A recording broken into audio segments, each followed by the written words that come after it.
Há derrotas que doem durante alguns dias. Há derrotas que ficam gravadas durante anos.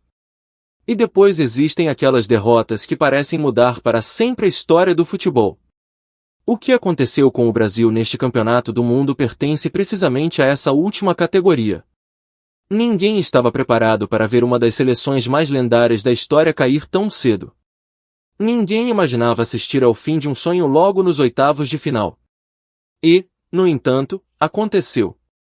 O marcador mostrou uma vitória da Noruega por 2-1. Mas esse resultado contou apenas uma pequena parte da história. Porque, na realidade, quem caiu naquele relvado não foi apenas uma equipa. Foi uma identidade construída ao longo de gerações. Foi uma forma de viver o futebol que parecia eterna. Quando o árbitro apitou pela última vez, o silêncio falou mais alto do que qualquer comentário. Os jogadores brasileiros ficaram imóveis. Alguns olharam para o céu. Outros esconderam o rosto nas mãos. E havia uma imagem impossível de esquecer. Neymar, um dos maiores símbolos desta geração, chorava no balneário. Não eram lágrimas de quem perdeu apenas um jogo. Eram lágrimas de quem sentia que algo muito maior estava a escapar-lhe entre os dedos. Pela primeira vez em mais de 3 décadas, o Brasil não conseguiu chegar aos quartos de final de um campeonato do mundo.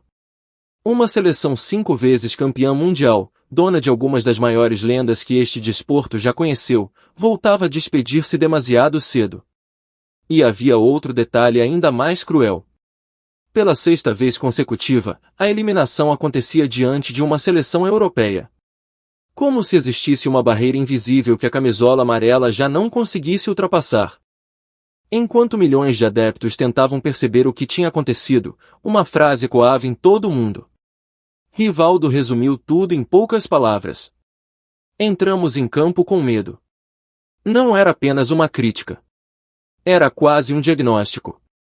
Um retrato de uma geração inteira. Durante décadas, dizer Brasil era falar de alegria. Era pensar em futebol de rua. Em improviso. Em dribles impossíveis. Em jogadores capazes de transformar um simples lance numa obra de arte. Era lembrar Pelé, Garrincha, Romário, Ronaldo, Rivaldo, Ronaldinho, Kaká e tantos outros que fizeram milhões apaixonarem-se por este jogo. O mundo esperava espetáculo sempre que a seleção brasileira entrava em campo.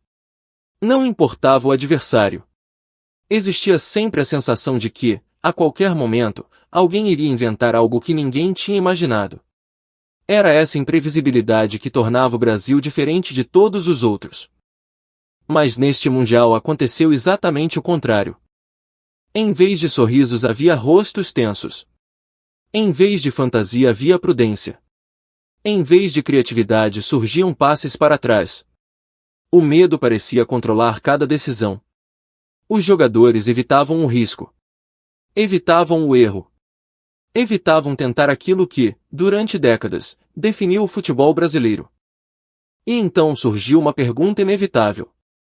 Quando foi que o Brasil deixou de acreditar na sua própria essência? Talvez a resposta comece muito antes deste Mundial.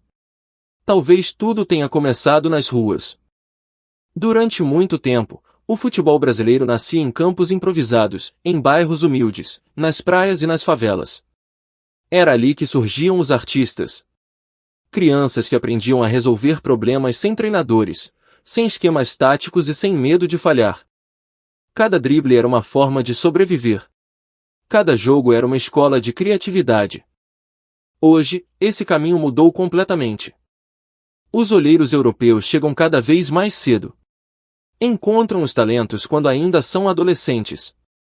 Com 15 ou 16 anos, muitos já fazem parte dos maiores projetos do futebol mundial. Endrick foi vendido muito jovem para o Real Madrid. Estevão seguiu um caminho semelhante. Outros fazem exatamente o mesmo percurso. À primeira vista, parece um enorme sucesso. E financeiramente talvez seja mesmo. Mas existe uma consequência que poucos gostam de discutir. Esses jovens deixam o futebol de rua antes de ele terminar o seu trabalho. Entram cedo em academias altamente organizadas. Aprendem posicionamento. Aprendem pressão. Aprendem ocupação de espaços. Aprendem disciplina. Tudo isso é importante. Mas, ao mesmo tempo, perdem alguma coisa. Perdem aquele instinto impossível de ensinar. Perdem a ousadia. Perdem a irreverência. Perdem o hábito de resolver um problema através da imaginação. No futebol moderno existe pouco espaço para o caos criativo. Cada movimento é estudado. Cada corrida é medida. Cada decisão é analisada. Tudo precisa de ser eficiente. E talvez seja precisamente aí que o Brasil tenha começado a perder aquilo que o tornava único. Quando vemos Vinícius Júnior ou Rodrigo nos seus clubes, parecem jogadores imparáveis. Decidem jogos. Inventam jogadas. Assustam qualquer defesa. Mas quando vestem a camisola da seleção, muitas vezes parecem versões menos confiantes deles próprios. Por quê? Porque no clube existe uma estrutura perfeitamente definida. Cada jogador conhece o seu papel. Cada movimento faz parte de um sistema. Na seleção brasileira, porém, existe outro peso. A camisola amarela carrega uma história gigantesca. Quem a veste sabe que será comparado com Pelé. Será comparado com Ronaldo. Será comparado com Ronaldinho. Será comparado com Neymar. E essa pressão pode transformar liberdade em medo. A criatividade nasce da confiança. O medo mata a criatividade. Hoje, qualquer perda de bola gera críticas instantâneas nas redes sociais. Qualquer drible falhado transforma-se num vídeo viral. Qualquer erro é amplificado milhões de vezes. Os jogadores sabem disso. Por isso escolhem quase sempre a opção mais segura. O problema é que o futebol brasileiro nunca foi construído sobre segurança. Foi construído sobre coragem. Enquanto isso, o meio-campo da seleção mudou completamente. Durante muitos anos o Brasil produziu organizadores de jogo capazes de decidir partidas com um único passe. Jogadores que viam espaços invisíveis para toda a gente. Jogadores capazes de transformar uma defesa fechada numa oportunidade de golo. Hoje existem atletas extraordinários. Correm quilômetros. Recuperam bolas. Mantêm elevadas percentagens de passes certos. Mas quantos conseguem partir um jogo com um gesto inesperado? Quantos conseguem criar magia quando tudo parece bloqueado? Foi precisamente isso que aconteceu diante da Noruega. Durante grande parte da primeira parte, o encontro esteve equilibrado. Carlo Ancelotti organizou uma equipa disciplinada. O bloco defensivo funcionava. A pressão aparecia nos momentos certos. O Brasil parecia controlar a situação. Mas havia um detalhe importante. Controlar não significa dominar emocionalmente um jogo. A Noruega teve paciência. Esperou. Estudou. Percebeu exatamente onde atacar. E quando chegou o momento decisivo, apareceu o homem que mudou completamente a história. Erling Haaland. Durante toda a partida, foi uma força impossível de ignorar. Venceu duelos aéreos. Empurrou os defesas. Criou espaço. Transformou cada bola longa numa ameaça. Parecia ganhar todas as disputas pelo alto. O Brasil sempre foi associado ao talento técnico. Nunca imaginamos vê-lo sofrer precisamente na dimensão física. Mas foi isso que aconteceu. A Noruega encontrou uma fraqueza inesperada. Explorou-a sem piedade. E acabou por construir uma vantagem que parecia impossível poucos minutos antes. Do outro lado existia Endrick. Um jovem enorme talento. Um jogador apontado como um dos futuros líderes do futebol brasileiro. Mas também um rapaz que carregava um peso gigantesco. Num dos momentos decisivos do encontro surgiu a oportunidade perfeita. A bola chegou-lhe praticamente de bandeja. Era o lance que podia mudar tudo. Era o momento com que qualquer criança sonha. Mas, por uma fração de segundo, pareceu hesitar. A confiança desapareceu. O remate saiu mal. A oportunidade perdeu-se. O estádio inteiro ficou em choque. E naquele instante parecia que não falhava apenas um jogador. Falhava uma geração inteira.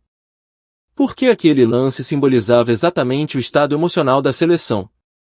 Jogadores extraordinários, mas incapazes de jogar com verdadeira liberdade.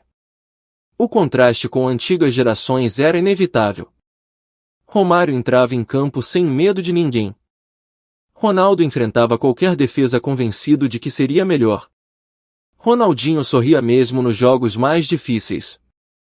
Parecia divertir-se enquanto os adversários desesperavam. Hoje muitos jogadores chegam aos grandes palcos já milionários. Assinam contratos com marcas internacionais. Possuem milhões de seguidores. Vivem sob atenção constante. Ganham muito cedo. Mas também têm muito mais a perder. Cada decisão torna-se calculada. Cada risco parece perigoso. Cada erro pode custar reputação, contratos e confiança.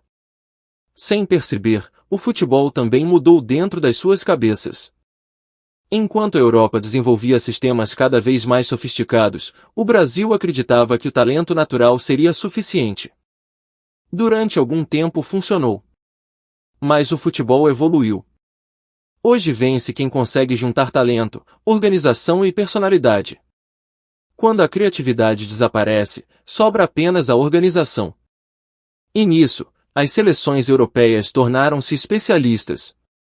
Depois do encontro começaram inevitavelmente as críticas. Houve quem questionasse Carlo Ancelotti. Houve quem apontasse o dedo a Vinícius. Houve quem responsabilizasse toda a estrutura do futebol brasileiro. Ronaldo Nazário mostrou-se muito crítico. Outras antigas figuras defenderam que um treinador brasileiro teria sido muito mais castigado pela comunicação social. As opiniões dividiram-se. Mas existia um sentimento comum. Algo precisava de mudar. Marquinhos resumiu tudo de forma simples quando afirmou que a Noruega foi mais eficiente. Não disse que foi mais talentosa. Não disse que jogou um futebol mais bonito. Disse apenas que foi mais eficiente. Essa palavra tornou-se quase dolorosa para os adeptos brasileiros. Porque o Brasil nunca conquistou o coração do mundo através da eficiência. Conquistou-o através da beleza. Através da irreverência. Através da imaginação. Quando a seleção aceita jogar apenas o futebol eficiente, entra numa competição em que muitos europeus já são mestres há décadas. E então surge outra pergunta inquietante. Se até o Brasil abdica da fantasia para procurar eficiência, quem continuará a representar a magia deste desporto? Talvez esta eliminação seja muito mais do que um simples resultado. Talvez seja um espelho da transformação do futebol moderno. Hoje existem estatísticas para quase tudo. Medem-se corridas. Medem-se acelerações. Medem-se recuperações. Medem-se zonas de pressão. Mas ninguém consegue medir um momento de inspiração. Ninguém consegue colocar criatividade numa folha de cálculo. Ninguém consegue prever um drible que muda completamente uma final. Talvez seja precisamente isso que tantos adeptos sintam falta. Não é apenas de vitórias. É da emoção. Da surpresa. Da sensação de que qualquer lance pode tornar-se eterno. O futebol tornou-se mais rápido. Mais intenso. Mais físico. Mas muitos acreditam que perdeu parte da sua alma. E talvez nenhuma seleção simbolize tão bem essa transformação como o próprio Brasil. Ao longo das décadas, o mundo inteiro olhava para a camisola amarela como uma promessa de espetáculo. Agora muitos olham para ela tentando descobrir onde ficou escondida aquela identidade. Naturalmente, nem tudo está perdido. O Brasil continua a produzir talentos extraordinários. Continua a revelar jovens capazes de encantar o planeta.